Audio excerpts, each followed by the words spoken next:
This video is brought to you by my free online training, Peaceful Tantrums. If your little one has epic meltdowns or even violent tantrums, I so know how you feel. I've been there and so have hundreds of my clients. Tune into this free webinar for a fresh perspective on these emotional outbursts and learn how to manage the worst tantrums without yelling, punishments, bribing, threatening, or counting to 3. You'll also learn the 5-step formula, PEACE, to handle them like the peaceful ninja you know you want to be. Details in the link below. The Parenting Junkie. Hey guys, welcome back to The Parenting Junkie, the place to go to love parenting and for parenting from love. Do you ever feel like your child, probably your young child, is very clingy and needy all day? Like you can't get a moment away from them, a break for yourself and a chance to just eat your breakfast in peace? If so, you are not alone. If your child is ever clingy, or if you ever experience that kind of burnout, feeling touched out and so done by the end of the day, give me a love in the comments. I'll be the first to go because I absolutely have experienced that myself. Thousands of the parents I interact with online talk about clinginess being one of their #1 difficulties with their toddlers or young children, and it being the biggest impediment to independent play really taking hold and their children sinking into a deep flow of play. The first thing I want to do is to set your mind at ease and tell you that clinginess is normal. Children seek proximity to their adult caregivers. They look to be close to us because we are their protectors. It's a survival mechanism that has served humanity very well throughout its evolution. The trouble comes in when we as a society have a little bit of a warped expectation about independence and a little bit of a warped understanding of what true independence is. In weird cultures, Western, educated, industrial, rich and democratic cultures, we often push our babies into independence. To put it really simply, I think independence is something that children will naturally grow into if we gradually support that growth into independence. If we allow them full dependency, full immersion and enmeshment in the very early stages, like the 4th trimester when they're just born, if we allow them full attachment then you'll see that slowly children develop more and more interest in exploring the world independently. If we respect that exploration, cater to it by creating safe environments and supporting them in their risky play, then they will develop a sense of independence gradually throughout childhood as we support it, respect it, and honor it. But if we push a baby away from us and into independence, or push a child into independence, it's very likely that they will push back, that they will need more from us at that time. So in that sense, sometimes we contribute to a clinginess because we aren't actually embracing and enveloping our children with a secure sense of attachment, of the fact that our laps, our arms, our words, our proximity, our closeness is available to them much of the time. That doesn't mean you need to trespass on your own boundaries. That doesn't mean you can't say, no, I'm eating now, or when I'm sleeping, I don't want to be touched. You absolutely can and should. But it means that for a large part of those early years, children do feel that they have access to us. So what we often find is the more we tell them, go play, do this by yourself, mommy doesn't want to right now, etc., the more they come back and seek our proximity because they feel the rejection and they're sent into a biological fear of being separated.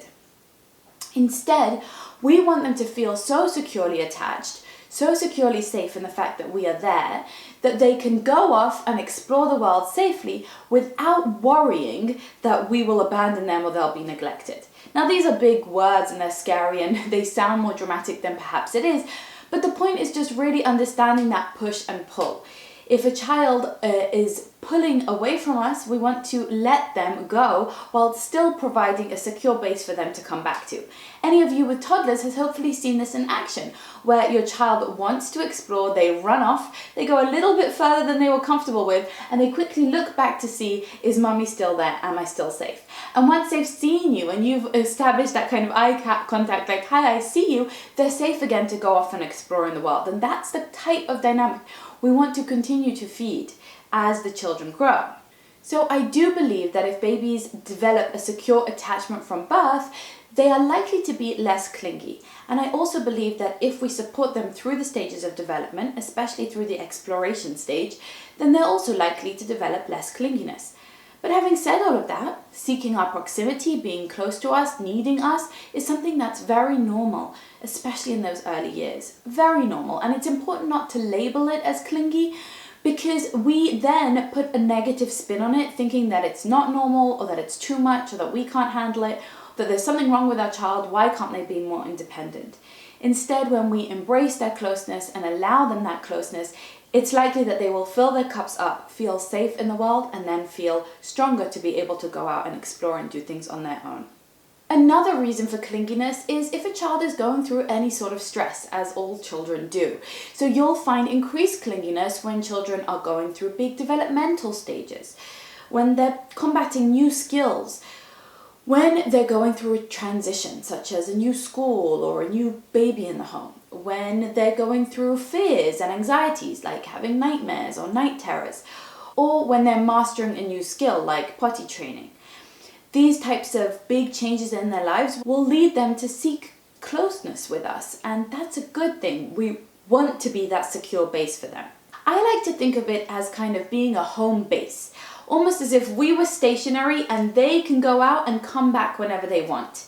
I think what actually produces clinginess and creates clinginess in an unnecessary way is when adults leave the home base, so to speak, and go out and do things for their children that they can do for themselves.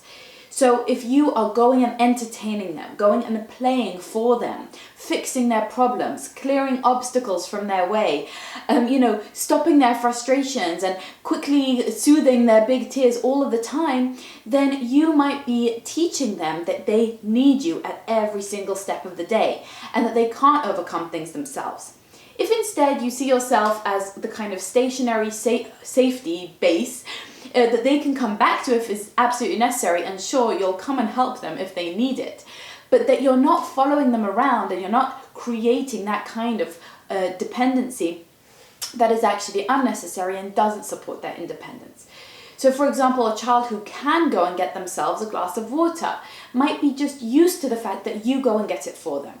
Or a child who could potentially be wiping themselves in the bathroom, or overcome their frustrations when they're building with blocks, or figure out a problem with a friend or a sibling, or tie their own shoes, they might be getting the message from you that they shouldn't even try to do those things because you will always be available to do it for them. And that will absolutely produce extra clinginess and dependency on you that doesn't serve either of you. So that's how we adults contribute to that, is by over-catering to every whim and every need that in fact our children can and should be doing themselves to empower them and support their independent growth in a natural way. This doesn't mean you should decline helping your child when they need help, but it means that you should trust and support them and only provide the minimal scaffolding that they absolutely need from you in order to master the next skill that they're mastering by themselves. In this case, clinginess is simply a bad habit that's developed. It's not actually something that expresses a child's deep need for security and safety or deep need for support as they go through a big transition. It's just they're used to someone being there, it's easier for someone else to do it. Now, when clinginess goes into that less healthy area, it doesn't feel good for the parent or the child, and that might be how you know that it is something you want to address. If it doesn't feel like a cohesiveness, like a closeness, like a unity between you, like an interdependency, instead it starts to feel like a codependency, like something unhealthy, like something that is frustrating and that is actually wearing down your energies. Interdependency is healthy and it feels energizing. It actually feeds us with love because we feel connected to another being. Interdependency is simply a healthy connection where we're both part of a relationship. But codependency is when we're feeding an unhealthy cycle. It's almost dysfunctional when we're overly catering to each other's needs and we're not actually respecting the separation of individuals between us. If it starts to feel like a manipulation, like a burden, you want to ask yourself how you can support your child in becoming less clingy and more independent. Plus, for the child, it might feel like they are afraid, too timid from the world, or like they don't have agency and potency when they want to go out and create things. They don't have freedom of spirit to follow their own interests and to absorb themselves in the things that interest them. And they might feel like they're almost leashed onto you.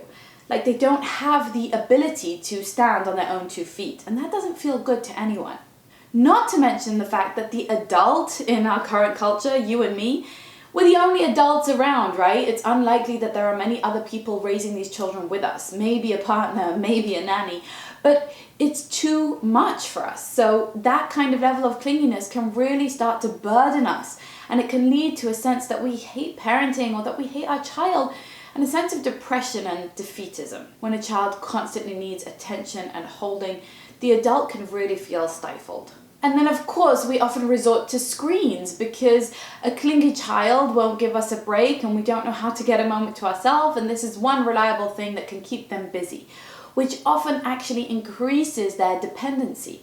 Again, they are hooked on external entertainment, on someone else solving the problem for them, rather than on their own individual and intrinsic motivation and interest and their true sense of independence.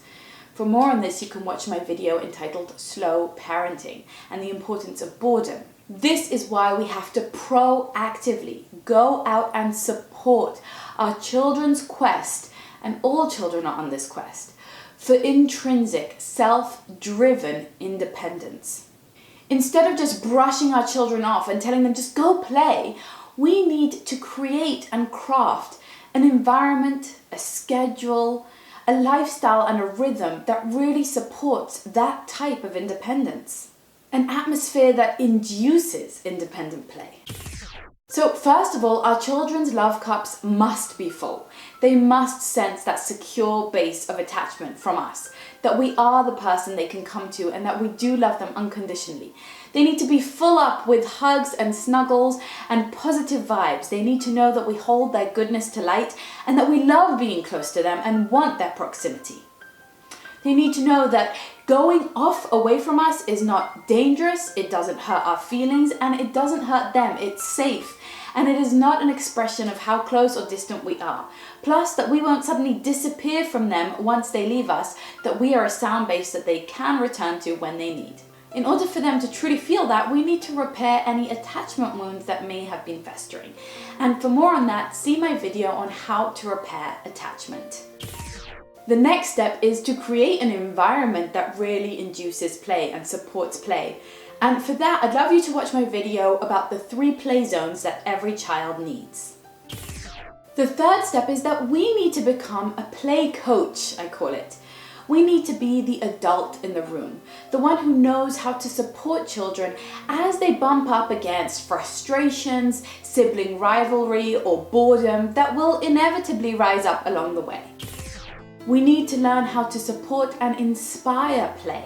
Telling a clingy child to stop it and go play will only add fuel to their fire of insecurity and neediness. It will never work. The only way to support independence is to support true independence. The kind that is motivated intrinsically and that feels good to the child. Feels like, I did it. If while you're learning all these skills, it feels like too much to handle a clingy child, then please take a break. Find some support, swap with a neighbor, or get a babysitter so that you can get some space and really come back with better energies for your child. The more you stay entrenched in a clingy relationship with a child where you feel like it's too much for you, the greater the burden becomes and the greater the disconnect between you and your child. They won't feel wanted, and that will result in them being even more clingy as they grasp to get that secure sense of attachment that they need from you. So if you can't do that straight away, take a break. Come back when you're ready to truly be a secure attachment figure for them. As you begin to take the steps that I've just outlined, you will absolutely need to prioritize your self-care.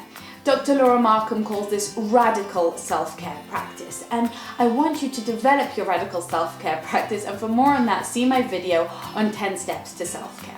If you're ready to get your environment going and inducing play at home and moving away from a clingy, codependent relationship with your child and into a healthy, interdependent connection, then I invite you to download my childhood design guide, 10 easy steps to create a space that induces play. You can get this by signing up for the newsletter over at theparentingjunkie.com. And of course, I warmly invite you to the Present Play community, which is all about cultivating a sense of peace, presence, and play at home. And we break it down and address exactly how to do that in the massive video library that is inside Present Play. If you're looking for a supportive community of like-minded parents, I warmly invite you to join our Love Parenting with Avital Facebook group. Keep on loving parenting and parenting from love, because your kids need you almost as much as you need them. The Parenting Junkie.